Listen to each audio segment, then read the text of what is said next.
wanatumikishwa kazi, hawana uhuru wa kufanya mambo yao, hawana uhuru wa kumwabudu Mungu. Biblia ikiendelea hapo mbele inasema waachia wana wangu, wana wa Israeli wakanitumikie.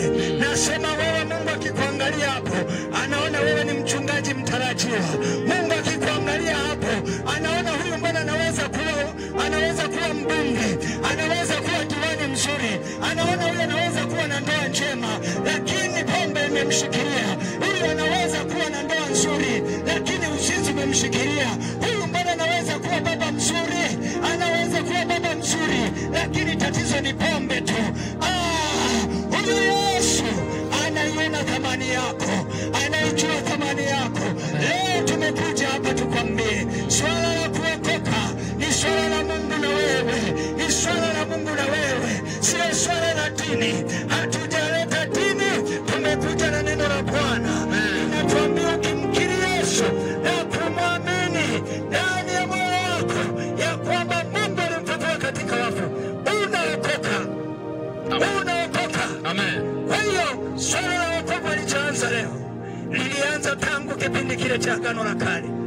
Wana wa Israeli wameshikiliwa kule, wanatumikishwa kama ambavyo hata wewe kuna kitu unafanya, lakini sio kwamba unapenda, lakini unashitukia umefanya. Unajitahidi kupambana, simsaliti mke wangu, lakini unashitukia umemsaliti.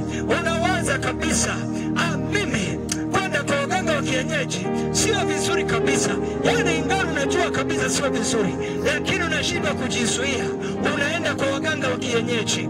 Ingawa unajua kabisa nikinywa pombe huyu inaniharibia malengo yangu ya kiuchumi, lakini bado unaenda kutumia pombe. Nikwambie, huwezi ukapambana kwa nguvu zako ukajiokoa. Huwezi ukajiokoa mwenyewe, huwezi kujizuia mwenyewe. Hata sisi tulikuwa kama wewe, yamkini tulikuwa zaidi yako.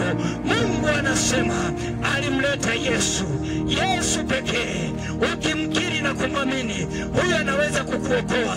Atakata kiu ya pombe, atakata kiu ya zinaa, atakata kiu ya mambo yasiyofaa.